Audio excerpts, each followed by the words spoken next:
Hello everybody, how are you doing? My name is Roslyn Amaka Banjoko and I am the Christian Communicator. I hope you're all doing great. Cool. So join me once again today as I discover great truths in the Bible, revelations and stories, but more important, how all these wonderful stories affect your life and can help you live life to the fullest, to live life in abundance. So join me and visualize your life. Today I'm going to be talking about the Bible. What is interesting is that the Bible is actually the most beautiful book ever that has outsold any other book in the history of literature. I don't know if you know that, but no book has ever come close, to selling as much as the Bible, has done. And it's just so amazing because it has this wonderful collection of stories and, poems and letters, literature, that it's just amazing. It has everything in it. It's like many blockbusters in one book. Okay, so it has poems and stories of love and passion and good stuff like that. All mushy kind of happy, happy stuff. But it also has a lot of drama. It has some horrible, gruesome stories of war and terror and famine. So it has everything, good and bad, the good, the bad, and the ugly is all in there, But many people don't know that even though it's the best-selling book in the history of literature, it's also the most controversial. And that, one can understand that, part of the reason is because, it's been translated so many times. And English language is not really the best sometimes for descriptive narrative, so it's just like a bit of a lazy language. So sometimes, some elements are kind of missed out because there's no other way of expressing it. Also, sometimes some people just tend to read passages without looking at the history of what came before, what came after, to understand the context or to understand the origin in which it was written. And then also you have, sometimes it can happen that, people just want to cherry pick. It's just easy that way. Just read it, take what you find comfortable and ignore the rest because it's kind of, problematic or, it's just too much stress to just deal with it. And the list goes on, but it is quite a controversial book, But I think what is interesting is many people don't realize that the Bible actually started as an oral tradition where people will say stories and pass the stories down verbally. So parents would tell their kids, who would tell their own kids, and it kept on passing down until it was actually written. So, you can imagine almost like Chinese whispers sometimes. So sometimes we don't get the full story at the end, and sometimes you'll get the gist of it, or you may, get a different narrative, from the way someone has understood it.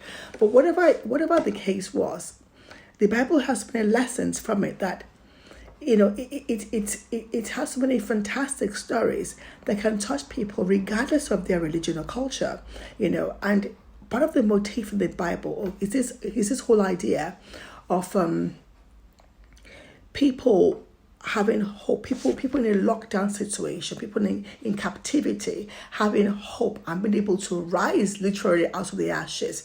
What is interesting to note is that the Bible was also written by people of a minority status, for people of a minority status. The Jews were people who were, massacred and dealt with really violently for years, So, of course, the way of writing, their perspective was always or often to do with the idea of people being downtrodden and being able to rise up, being able to have hope, being able to see a future.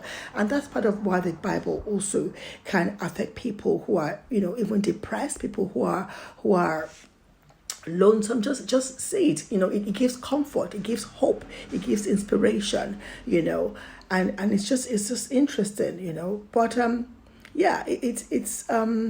it's an amazing book, But what I find for me, one of the fascinating things I find for me is the ability to look at those stories and today and see where how we're learning from it. So let me give a good example. Today we're dealing with coronavirus. Yeah, we all know about coronavirus, but I need to take us to biblical references and see just see how it connects, how the dots connect. So sometime in the Old Testament, I'm talking in times of Exodus, Deuteronomy, Numbers. I mean, I'm talking Old Testament, way before Jesus was born. The way it worked then in those days was that the prophet spoke to God, or God spoke to prophets, and then the prophets would relate to the Israelites what God's message was. People didn't just hear from God in general. You have to go through the prophets, which changed when Jesus Christ came. Among the rules or the laws that God gave them through the prophets was this whole issue of washing hands. And so from early times, it became part of their culture to always wash their hands. The laws were very clear. Laws about washing your hands before you eat, washing your hands before you pray, even rules about how they wash the utensils and things like that. Rules about if you go to war and you come back from war and you have an open wound, you cannot come back into the camp. You have to stay outside for at least 7 days.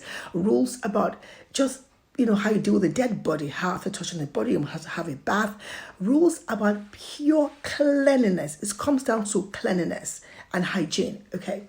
And this was passed down to them so many years ago that even till date it became part of their culture.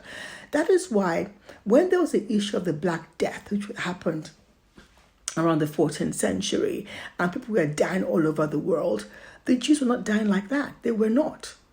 And it's a pity because when some people noticed it, like in areas like France and all those in the northern areas in Europe noticed it, they were frightened about the Jews and unfortunately began to kill them because they couldn't understand why they were not dying like everybody else. They were even stronger than ever. They were fine, but everyone else seems to be dying. And unfortunately, people didn't take time to research and understand what they were doing differently. It was just fear and rumors and all that stuff, which is a pity. And then if you look at also another thing happened again in the mid 19th century, where there was a very huge or very high mortality rate. So you have women who are fine, who go into labor and go into the hospital to have the baby. But it was almost like a 50-50 situation where mother and child would die. And they couldn't understand it. But then it was almost like a rampant thing happening around Europe until a certain doctor, I hope I say his name not well, Dr. Ignace Samuel Wise, something like that, Samuel Wise, Ignace Samuel Wise. He was actually Hungarian that lives in Vienna. And he had been wondering why women keep dying, He couldn't understand it. The babies die, women die. He's like, why? Why are they dying, And so he took time out to look at any other race that wasn't dying. He was doing a research and discovered the whole story about the Jews during the Black Death and that kind of stuff. And then found what the Jews were doing differently.